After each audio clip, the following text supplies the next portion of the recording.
नमस्कार प्रिय विद्यार्थियों, हम श्रीमद् भगवत गीता के दूसरे अध्याय का अध्ययन कर रहे हैं।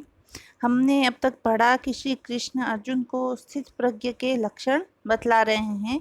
अर्जुन ने श्री कृष्ण से पूछा कि हे श्री कृष्ण, जो स्थित प्रज्ञ होता है वो किस प्रकार से बैठता है, किस प्रकार से बोलता है, किस प्रकार से उसका रहन सहन होता है, उसकी क्या परिभाषा है।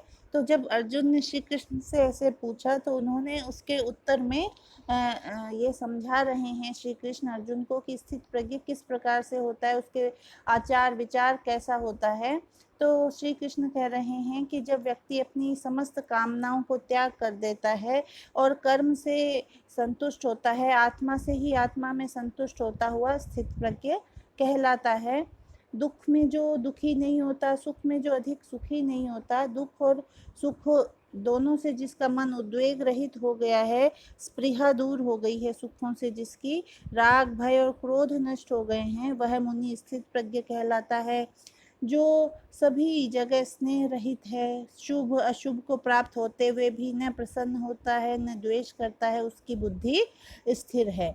इसी क्रम को आगे बढ़ाते हुए श्री कृष्ण कह रहे हैं, यदा संहर्ते चायं कूर्मो अंगानीव सर्वशः इंद्रियाणि इंद्रियार्थेभ्यश्च तस्य प्रज्ञा प्रतिष्ठिता।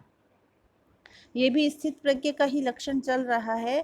श्री कृष्ण कह रहे हैं कि यदा यानी जब यह पुरुष कूर्मः अंगानि इव, जिस प्रकार से कछुआ अपने अंगों को सिकोड़ लेता है कूर्म के अंगों के समान, इंद्रियाणि इंद्रियों को इंद्रियार्थेभ्य इंद्रिय के अर्थ से इंद्रियों के विषयों से, सर्वशः संहरते सब ओर से समेट लेता है, तस्य प्रज्ञा प्रतिष्ठिता, उस पुरुष की बुद्धि प्रतिष्ठित हो जाती है, उसकी प्रज्ञा स्थिर हो जाती है, उसकी बुद्धि स्थिर हो जाती है।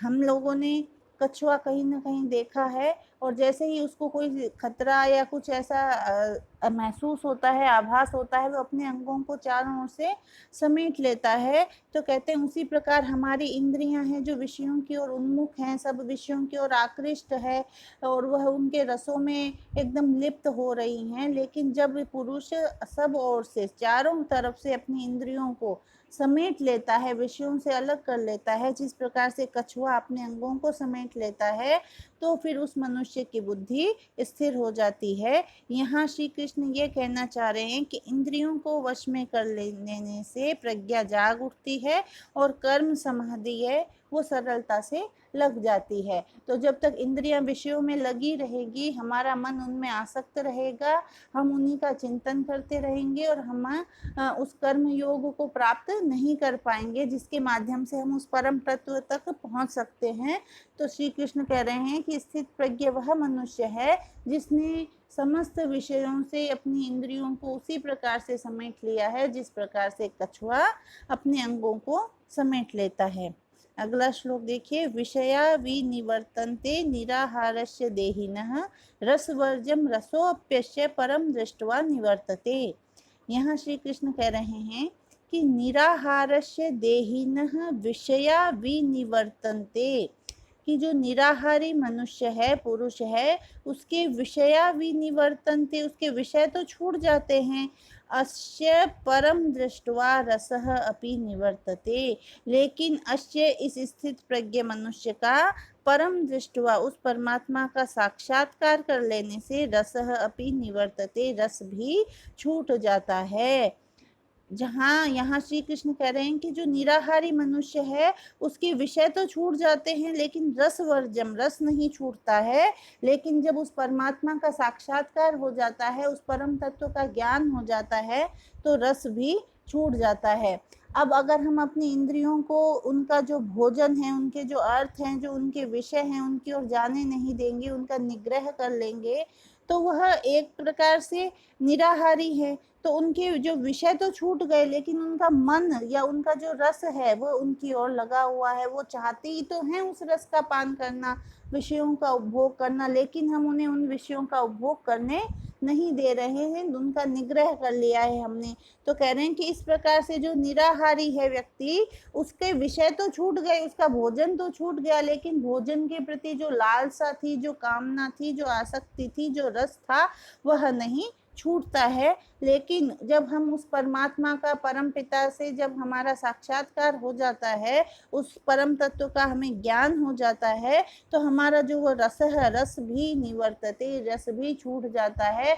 फिर इंद्रियों की उन विषयों के प्रति कोई लालसा शेष नहीं रहती, क्योंकि वह उनसे परे जा चुका होता है और वह उन विषयों को तुच्छ मानता है, और वह व्यक्ति उस परम तत्व का साक्षात्कार करके परम तत्व ही हो जाता है। अगला श्लोक देखिए। यततो ह्यपि कौन्तेय पुरुषस्य विपश्चितः इंद्रियाणि प्रमाथीनि हरन्ति प्रसभं मनः। यहाँ श्री कृष्ण कह रहे हैं कि इंद्रियां बहुत बलवान है। विषयों के रस को सुखा देना तथा परमेश्वर का दर्शन कर लेना इसलिए कठिन है कि इंद्रियां बड़ी प्रबल है। इंद्रियों के बल का वर्णन कर रहे हैं इस श्लोक में।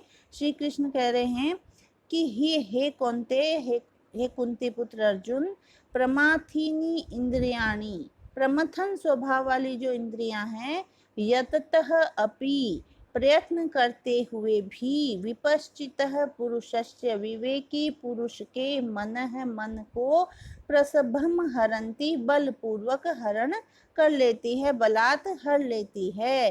तो यहाँ श्री कृष्ण इंद्रियों की जो ताकत है, इंद्रियों की जो शक्ति है, उसके बारे में बता रहे हैं कि इंद्रियां बहुत ही प्रमथन स्वभाव वाली होती है, जिद्दी स्वभाव वाली होती है, तो वह बलात् मन को हर लेती हैं। ये बड़ी ही प्रबल है। इंद्रियों पर संयम न रखने में दुख है और संयम रखने में सुख है। इस सत्य को जानते हुए भी मनुष्य इंद्रियों के अधीन रहता है। विषयों को भोगने वाली जो इंद्रियां हैं, मन को अपनी ओर खींच लेती है, और मन के हारते ही मनुष्य लाचार होकर वासनाओं के बंधन में बन जाता है। थोड़ी सी भी असावधानी होते ही इंद्रियां मन को खींचकर पुरुष को पछाड़ देती है, जैसे उद्दंड घोड़े सारथी को घसीटकर गिरा देते हैं। उसी प्रकार वश में न रहने वाली इंद्रियां मनुष्य का विनाश कर देती है। तो यहाँ श्री कृष्ण ये कहना चाह रहे हैं कि इंद्रियों के निग्रह में व्यक्ति को बहुत अधिक सावधान चित्त होना चाहिए, क्योंकि विवेकी पुरुष, जिसे ये सब कुछ पता है कि इंद्रियां नाश की ओर ले जाने वाली है, इंद्रियां विषयों के प्रति ले जाने वाली है, फिर भी वह यत्न में लगे हुए मनुष्य के भी मन को बलपूर्वक खींच लेती है। इसलिए व्यक्ति को विवेक पूर्वक, सावधानी पूर्वक इंद्रियों के निग्रह में, इंद्रियों के नियंत्रण के लिए लगना चाहिए, और उस प्रकार से व्यक्ति आगे उस प्रज्ञ, जो स्थित प्रज्ञ की स्थिति को प्राप्त करने में समर्थ हो सकता है। अगला श्लोक देखिए। तानि सर्वाणि संयम्य युक्त आसीत मत्परः वशे ही यस्य इंद्रियाणि तस्य प्रज्ञा प्रतिष्ठिता। यहाँ पर भी श्री कृष्ण कह रहे हैं कि स्थित प्रज्ञता का हेतु इंद्रिय संयम है। इंद्रिय संयम होने पर व्यक्ति की बुद्धि स्थिर हो जाती है और वह समाधि में लगकर उस परम तत्व को प्राप्त कर लेता है। ये इसी का है, कह रहे हैं देखिए, तानि सर्वाणि संयम्य, उन सब इंद्रियों को संयम्य वश में करके, मत परह, मेरे परायण होकर, युक्त योग युक्त होता हुआ, आसीत बैठे। तो उन सब इंद्रियों को वश में करके योग युक्त हुआ, मेरे परायण होकर बैठे ही, क्योंकि यश इंद्रियाणि वशे, क्योंकि जिसकी इंद्रियां वश में हैं, तस्य प्रज्ञा प्रतिष्ठिता, उसकी बुद्धि स्थिर हो जाती है। तो यहाँ श्री कृष्ण कह रहे हैं कि इंद्रिय सुखों के लिए इंद्रियों के पीछे पीछे चलने वाला कहीं का नहीं रहता। इंद्रियों को वश में रखने वाले की प्रज्ञा प्रतिष्ठित हो जाती है। समाधि में स्थित होने के लिए या बुद्धि को स्थिर करने के लिए सब इंद्रियों का संयम करना चाहिए, योग से युक्त होना चाहिए और भगवत परायण होकर बैठना चाहिए। यहाँ इंद्रियों के संयम का तो हमने पढ़ ही लिया है कि इंद्रियों को उनके विषयों से दूर रखना चाहिए, नियंत्रित रखना चाहिए। विषय के प्रति आसक्ति जो है इंद्रियों की, उसको नियंत्रित रखना चाहिए।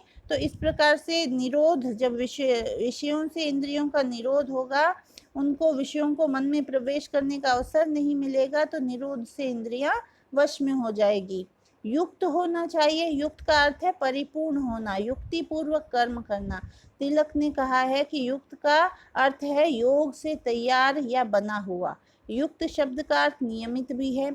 समबुद्धि से सुख दुखों को शांति पूर्वक सहन करते हुए कुशलता से व्यवहार करने वाले विवेकी पुरुष को भी युक्त कहते हैं। तो सब इंद्रियों का संयम करना चाहिए, योग से युक्त होना चाहिए, अर्थात सुख दुख को समभाव से सहन करते हुए कुशलता पूर्वक अपने कर्म करने चाहिए। और तीसरा बता रहे हैं श्री कृष्ण की भगवत परायण होकर बैठना चाहिए। भगवत परायण इंद्रियों को कहाँ बांधा जाए, निग्रह करके मन को कहाँ लगाया जाए, युक्त होकर किसके सहारे बैठा जाए, इन प्रश्नों का श्री कृष्ण ने एक ही उत्तर दिया है कि मेरे परायण, मत परायण होकर बैठो। यहाँ मत पर का अर्थ है आत्मपरायण या ब्रह्म परायण होना। तो निराकार और साकार दोनों प्रकार की उपासनाओं का ध्येय एक ही ब्रह्म से मिलाना है। वृत्ति को ब्रह्ममय बनाने से उपासना पूर्ण होती है। अतः साकार या निराकार जिस उपासना से विरोधी चिंतन और विकार दब जाएं, उसी में मनुष्य को बिना किसी पक्ष, हट या वाद विवाद के लग जाना चाहिए। प्रयत्न और परमेश्वर की सहायता से इंद्रियां वश में हो जाती है और इंद्रियों को वश में कर लेने वाले की प्रज्ञा जाग उठती है। अगला श्लोक देखिए। ध्यायतो विषयान् पुंसः संगस्तेषुपजायते संगात् संजायते कामः कामात् क्रोधो भिजायते। अब इसमें श्री कृष्ण कह रहे हैं कि इंद्रियों को वश में जिसने रखा वो तो स्थित प्रज्ञ की ओर बढ़ता चला गया, स्थित प्रज्ञ के पद को उस ओर चला जा रहा है। लेकिन जिसकी इंद्रियां वश में नहीं है, उस व्यक्ति का क्रमशः पतन होता जाता है।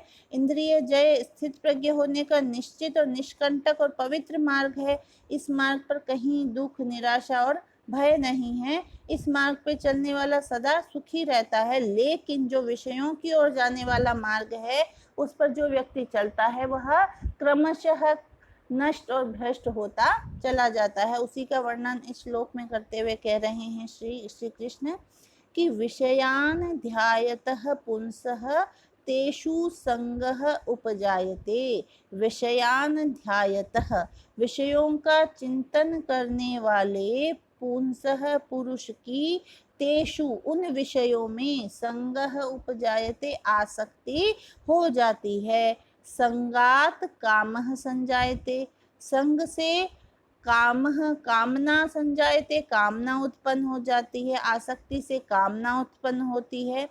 कामात क्रोधः अभिजायते, और कामना से क्रोध उत्पन्न होता है। तो यह पतन की क्रमिकता देखिए कि जैसे ही आपने इंद्रियों को नियंत्रण में नहीं रखा, वैसे ही आप पतन के मार्ग पर चल पड़े हैं। वह किस क्रम से आप पतन की ओर जाएंगे, तो देखिए कि विषय, जो इंद्रियां हैं विषयों का चिंतन कर रही हैं, उनके बारे में सोच रही हैं। तो विषयों का चिंतन करने से उन विषयों में उस पुरुष की आसक्ति उत्पन्न हो जाती है। वह उनमें राग उत्पन्न हो जाता है, उसके प्रति मोह उत्पन्न हो जाता है। तो विषयों का चिंतन करने वाला जो मनुष्य है, उसका मन उन्हीं में, उन विषयों की ओर ही लगा रहता है, उनमें आसक्ति उत्पन्न हो जाती है। वह और कुछ नहीं देख पाता, उन्हीं विषयों का चिंतन करता रहता है। तो उसमें संग, आसक्ति उत्पन्न होने से क्या होता है कि उसमें वह कामना उत्पन्न हो जाती है। विषयों के चिंतन से संग और संग से काम उत्पन्न होता है। ध्यान के पवित्र होने से संग के दोष नहीं लगते, लेकिन संग का दोष एक बार लग जाए तो कठिनाई से पीछा छोड़ता है। चिंतन मनुष्य को विषयों का परिचय करा देता है। परिचय होने से उन्हें प्राप्त करने की कामना बलवती हो जाती है। मनुष्य का स्वभाव क्या है? कामना प्रिय है। वह जिसमें सुंदरता, रस और मनोरंजन देखता है, उसी में आसक्त हो जाता है और उन विषयों को प्राप्त करने की कामना करता है। और फिर कामात क्रोध अभिजायते। अब मनुष्य के मन में तो बहुत कामनाएं उत्पन्न होंगी, बहुत इच्छाएं होंगी, लेकिन सभी पूर्ण नहीं हो पाती है। तो मन की सभी इच्छाएं कभी भी पूर्ण नहीं हो पाती, एक के पीछे दूसरी कामना उठती रहती है। एक कामना पूरी हो जाने पर नई कामना उत्पन्न हो जाती है और अधूरी रहने पर क्रोध उत्पन्न हो जाता है। तो यह पतन का पतन का एक मार्ग है जिसमें क्रमिकता है कि पहले आपने इंद्रियों को खुला छोड़ दिया विषयों का चिंतन करने के लिए, तो उनका विषयों का चिंतन करते करते उसमें संग उत्पन्न हो गए, विषयों के प्रति आसक्ति उत्पन्न हो गई, आसक्ति से काम उत्पन्न हुआ, काम से क्रोध उत्पन्न हुआ। तो इस प्रकार से व्यक्ति पतन के मार्ग पर निकल पड़ता है और उसकी शुरुआत होती है इंद्रियों पर नियंत्रण न रखने से। आगे के श्लोकों में इसी क्रम को आगे बढ़ाएंगे और अगले वीडियो में इससे के आगे के श्लोकों का अध्ययन करेंगे। धन्यवाद।